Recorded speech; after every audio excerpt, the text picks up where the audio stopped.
Hi hello. ഇന്ന് ഞങ്ങൾ ചോറ്റാനിക്കര മകം തൊഴാൻ വേണ്ടിയിട്ട് ഞങ്ങൾ ചോറ്റാനിക്കരയ്ക്ക് പോകുകയാണ്. ഞാനും എൻ്റെ അടുത്തൊരു ചേച്ചിയും കൂടിയാണ് പോണേ. അപ്പം ഞങ്ങൾ രണ്ടുപേരും കൂടെ നടന്ന് വൈക്കത്തമ്പലത്തിൻ്റെ അടുത്തെത്താറായി. അവിടെ നിന്ന് ഞങ്ങൾ ബസ് കയറി പോകാൻ വേണ്ടിയിട്ടാണ് നടക്കുന്നത്. അപ്പം ഞങ്ങൾക്ക് പോകാനുള്ള ബസ് വരുന്നുണ്ട്. എറണാകുളം വണ്ടിയാണ്. അതിൽ കയറി തൃപ്പൂണിത്തുറ ഇറങ്ങിയിട്ട് അവിടെ നിന്ന് ചോറ്റാനിക്കരയ്ക്ക് പോകാൻ വേണ്ടിയിട്ടാണ്. അപ്പം ഞങ്ങൾ വണ്ടിയിൽ കയറി. വണ്ടിയിൽ വലിയ തിരക്കൊന്നുമില്ലായിരുന്നു. ഞങ്ങൾ തൃപ്പൂണിത്തുറ ഇറങ്ങി.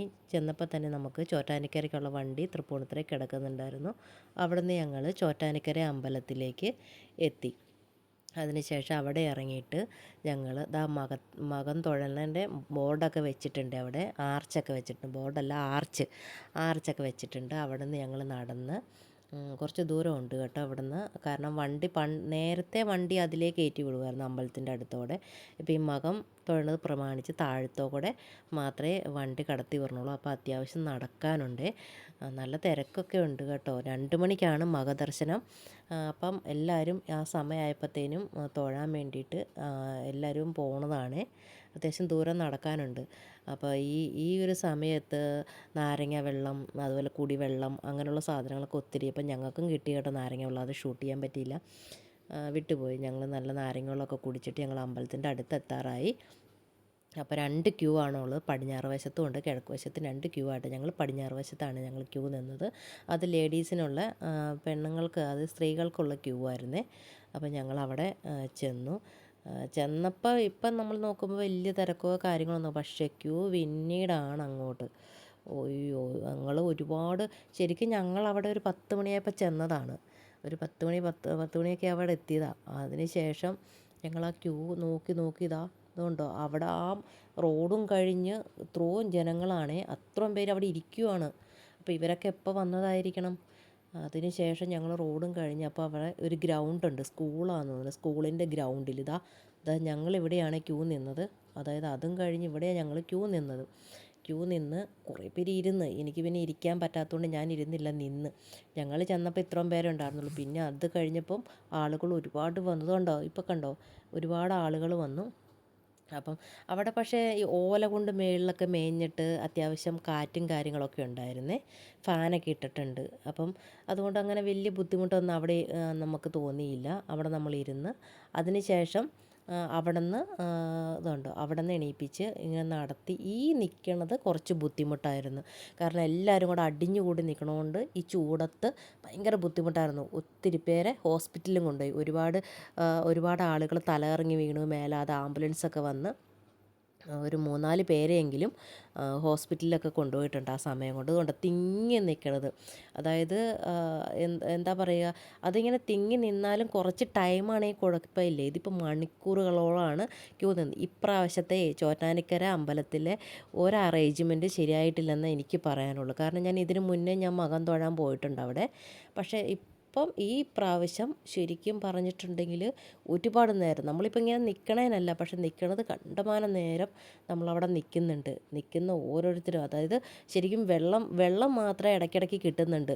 ഈ ഉച്ച സമയമായതുകൊണ്ട് ഈ 10 മണിക്കൊക്കെ ക്യൂയിൽ കയറി നിൽക്കുന്ന ആളുകൾ ഭക്ഷണമൊന്നും കഴിക്കാതെ നിൽക്കണത്. അവർക്കൊന്നും ഒരു സാധനം പോലും കിട്ടിയില്ല. ആകെ കുറച്ച് ബിസ്ക്കറ്റോ പഴമൊക്കെ, അത് കുറച്ചൊക്കെ ആ സൈഡിൽ നിന്ന ആളുകൾക്ക് കിട്ടി. ബാക്കിയുള്ളവർക്കൊന്നും കിട്ടിയില്ല. വെള്ളം കുപ്പി ഇടയ്ക്കിടയ്ക്ക് കിട്ടുന്നുണ്ടായിരുന്നു. പക്ഷേ അവിടെ നിന്ന് പ്രായമുള്ളവരൊക്കെ ശരിക്കും മടുത്ത് കേട്ടോ. പ്രായമുള്ളവരും ചെറുപ്പക്കാരും ഒക്കെ. ഞാനൊക്കെ ശരിക്കും കാലൊക്കെ കഴച്ച് വിട്ടുപോകുമായിരുന്നു നിന്നിട്ട്.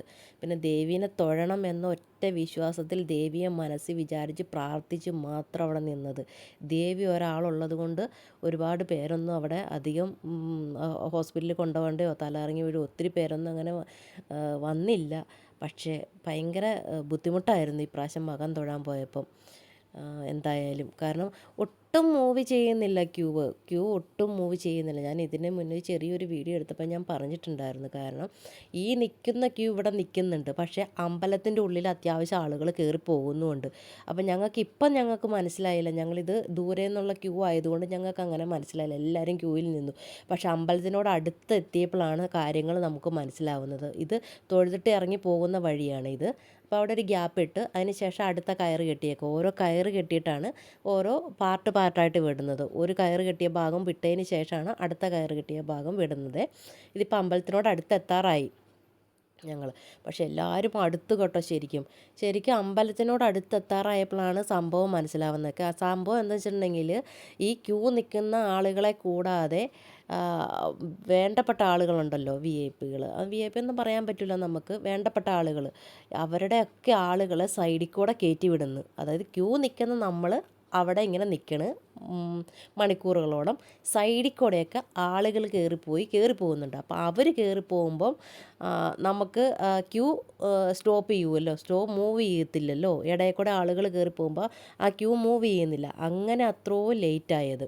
പക്ഷെ നമുക്ക് ആദ്യമൊന്നും നമുക്ക് മനസ്സിലായില്ല. നമ്മൾ കുറേ ടൈം നമ്മൾ അവിടെയൊക്കെ നിന്നു, ഇതെന്താ സംഭവം എന്ന് മനസ്സിലായി. പക്ഷെ അമ്പലത്തിനോട് അടുത്ത് വന്നപ്പോഴാണ് അമ്പലത്തിൻ്റെ സൈഡിൽ കൂടെയൊക്കെ അവിടെ ഡ്യൂട്ടിക്ക് നിൽക്കുന്ന ആളുകളുടെയും ഇവരൊക്കെ ആളുകൾ സൈഡിൽ കൂടെ ഒരുപാട് പേര് കയറി പോകുന്നുണ്ട്. അപ്പോൾ അവരൊക്കെ കയറി പോകുന്നതുകൊണ്ട് ഈ ക്യൂ ഇങ്ങനെ നിൽക്കുന്നു. എന്തായാലും ഇത്തവണ പക്ഷേ ഇതിന് മുന്നേ ഞാൻ ആ മകം തൊഴാൻ വേണ്ടി പോയിട്ടുണ്ട്. പക്ഷെ ഒരു ബുദ്ധിമുട്ടും ഉണ്ടായിട്ടില്ല. അപ്പോൾ അതാ നമ്മളിവിടെ അമ്പലത്തിൻ്റെ ഫ്രണ്ടിൽ എത്തിയേ. അപ്പോൾ ഈ ചേച്ചിമാർ കൊടുക്കണത് പട്ടാണ്. പട്ട് എഴുതിപ്പിക്കുന്നുണ്ട്, അതുപോലെ വഴിപാടുകൾ എഴുതിപ്പിക്കുന്നുണ്ട്, അങ്ങനെ പുഷ്പാഞ്ജലി കാര്യങ്ങളൊക്കെ ചേച്ചിമാർ വന്ന് നടന്ന് എഴുതിക്കുന്നുണ്ട്. അപ്പോൾ ഇത് പട്ട് കൊടുക്കുന്നതാണ്, പട്ട് വേണ്ടവർക്ക് പട്ട് കൊടുക്കുന്നതാണ്. അപ്പോൾ അതൊക്കെ വാങ്ങിച്ചിട്ടാണ് നമ്മൾ ഉള്ളിലോട്ട് പോകുന്നത്. പക്ഷേ അമ്പലത്തിൻ്റെ ഉള്ളിൽ നല്ല ഭംഗി. ഇത്ര നേരം ഇത്ര മണിക്കൂർ ക്യൂ നിന്നാലും ആ ദേവിയെ കണ്ട് തൊഴുതപ്പോൾ ആ ക്ഷീണം എല്ലാം മാറിയെന്നുള്ളതാണ്. അമ്പലത്തിൻ്റെ ഉള്ളും ശ്രീകോവിലിൻ്റെ ആ ഒരു ഭാഗവും സൈഡും ഒക്കെ കാണാൻ നല്ല ഭംഗി. നല്ല ഭംഗിയെന്ന് വെച്ചാൽ നല്ല ഭംഗി. പൂക്കളൊക്കെ വെച്ച് അലങ്കരിച്ചേക്കണേ ഓരോ. അപ്പം ഞാൻ ആ ദേവിയുടെ തന്നെ കണ്ണ് പോലെ വെച്ച അതൊക്കെ പൂക്കൾ, ഒറിജിനൽ പൂക്കൾ തന്നെയാണ് വെച്ചേക്കണത്. പ്ലാസ്റ്റിക് പൂവോ കാര്യങ്ങളോ ഒന്നുമല്ല. അമ്മേ നാരായണ, ദേവി നാരായണ, ലക്ഷ്മി നാരായണ, ഭദ്രേ നാരായണ, ഇത് എഴുതി വരുന്ന കണ്ടോ, അതിൻ്റെ അവിടെ വെച്ചേക്കണത് ആ ദേവിയുടെ കണ്ണ് വരച്ച് വെച്ചേക്കണ ഒറിജിനൽ പൂക്കളാണ്. അപ്പോൾ എല്ലാവരും ശരിക്കും മടുത്ത് കേട്ടോ. മണിക്കൂറുകളോളം നിന്നിട്ടാണ് ഈ അമ്പലത്തിൻ്റെ ഈ ഫ്രണ്ടിലെത്തിയത്. ഒന്ന് ആലോചിച്ച് നോക്ക്. 9 മണിക്ക് നിന്ന ആളുകളുണ്ട്, 10 മണിക്ക് നിന്ന ആളുകളുണ്ട്. ഞങ്ങൾ ഈ നടയുടെ ഇവിടെ എത്തിയപ്പോൾ 6 മണിയായി. 5:30 6 മണിയായപ്പോഴാണ് ഞങ്ങൾ ഈ നടയുടെ ഈ ഫ്രണ്ടിലെത്തുന്നത്. അത്ര സമയം ഈ ഒരു തുള്ളി ശരിക്കും വെള്ളം കിട്ടുന്നുണ്ട്, അല്ലാതെ ഒന്നും കഴിക്കാതെ ഈ പ്രായമുള്ള ആളുകൾ നിന്ന്. പിന്നെ അമ്പലത്തിലേക്ക് ഞങ്ങൾ കയറിയേ. ഈ ആനയും ഈ ചോറ്റാനിക്കര അമ്മയുടെ രൂപമൊക്കെ ശരിക്കും പൂക്കളിലാണ് തീർത്ത് വെച്ചേക്കണത്. ഒറിജിനൽ പൂക്കളിലാണ് തീർത്ത് വെച്ചത്. പ്ലാസ്റ്റിക്കോ അല്ലെങ്കിൽ വരച്ചതോ ഒന്നുമല്ല, പൂക്കളെ തീർത്ത് വെച്ചേക്കണം. നല്ല ഭംഗിയുണ്ട് കേട്ടോ. എന്തായാലും ആ പൂക്കളാണത് മൊത്തം. ഞങ്ങൾ അമ്പലത്തിൻ്റെ ഉള്ളിലേക്ക് കയറി. നല്ല തിരക്കാണ് അമ്പലത്തിൻ്റെ ഉള്ളിൽ. അപ്പം ഒന്ന് ആലോചിച്ച് നോക്കണം. ഞങ്ങൾ 10 മണി തൊട്ട് നിന്ന ക്യൂ ഞങ്ങൾ കയറിയത് 6:30 ആയപ്പോഴാണ് അമ്പലത്തിൻ്റെ ഉള്ളിലോട്ട് കയറണത്. 6:30 ആയപ്പോഴാണ് അമ്പലത്തിൻ്റെ ഉള്ളിൽ കയറണത്. അത്രയ്ക്ക് ക്യൂ ആയിരുന്നു, അത്രയ്ക്ക് വെയിറ്റ് ചെയ്ത ആളുകൾ. പക്ഷേ ഞങ്ങൾ ഇതിന് മുന്നേ ഒക്കെ പോയപ്പോൾ ഇത്രയും വെയിറ്റ് ചെയ്യേണ്ട ഇതുവരെ വന്നിട്ടില്ല കേട്ടോ.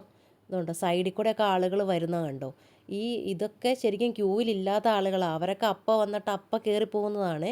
ഇവരൊന്നും വെയിറ്റ് ചെയ്യണ പോലുമില്ല. പക്ഷേ ക്യൂ നിൽക്കുന്ന ആളുകൾ ഇങ്ങനെ ക്യൂ നിന്ന് കഷ്ടപ്പെട്ട് ബുദ്ധിമുട്ടി തൊഴണം. എന്തായാലും ദേവിയുടെ അടുത്ത് നമുക്ക് പക്ഷഭേദമൊന്നും ഇല്ലല്ലോ. ഞങ്ങൾ എന്തായാലും ഭംഗിയായിട്ട് തൊഴുതു കേട്ടോ. തൊഴുത് ഞങ്ങൾ പുറത്തേക്ക് ഇറങ്ങി. നമ്മൾ ശിവഭഗവാനെ തൊഴുതു. ഇവിടെ മൂലസ്ഥാനമല്ലേ ദേവിയുടെ. അപ്പോൾ അവിടെ മല്ലിത്തറ അവിടെയും തൊഴുതതിന് ശേഷം ഞങ്ങൾ പുറത്തേക്ക് ഇറങ്ങി. എന്തായാലും ഇത്രയും കഷ്ടപ്പെട്ടാലും ഭംഗിയായിട്ട് ദേവിനെ കണ്ട് തൊഴുതപ്പോൾ തന്നെ മനസ്സും ശരീരവും ശരിക്കും നല്ലൊരിതുണ്ടായേ. അതിനുശേഷം പുറത്തേക്ക് ഇറങ്ങുവാണ് ഞങ്ങൾ. പുറത്തേക്ക് ഇറങ്ങി. ഇതുവരെ നമ്മളൊന്നും കഴിച്ചിട്ടൊന്നുമില്ല. അപ്പോൾ എന്തെങ്കിലും കഴിക്കാമെന്ന് ഓർത്ത് ഞങ്ങൾ പുറത്തേക്ക്. പക്ഷേ ഞങ്ങൾ കഴിച്ചില്ല കേട്ടോ. ഒന്നും കഴിക്കാതെ തന്നെ പോന്നു. ഇപ്പോഴും ക്യൂ ഉണ്ടേ. നോക്കൂ, ഇപ്പോഴും ഇതുണ്ട്. ഇപ്പോഴും ആളുകൾ തൊഴാൻ നിൽക്കുന്നുണ്ട്. ഇപ്പോഴും ആ ഒരു കെട്ടിയതിൻ്റെ അകത്ത് ആൾക്കാർ തൊഴാൻ നിൽക്കുന്നുണ്ട്. തൊഴുതു പോകുന്നവരുണ്ട്, തൊഴാൻ ഇനിയും ക്യൂവിൽ നിൽക്കുന്ന ആൾക്കാരുണ്ട്. അത്രയ്ക്ക് ക്യൂ. പക്ഷേ ഒന്ന് ജസ്റ്റ് മൂവ് ചെയ്ത് തുടങ്ങിക്കഴിഞ്ഞാൽ അങ്ങ് പൊക്കോളുന്നുണ്ടോ. ഒരുപാട് ജനങ്ങളാണ് ആ ക്യൂവിൻ്റെ ഉള്ളിൽ നിൽക്കുന്നത്.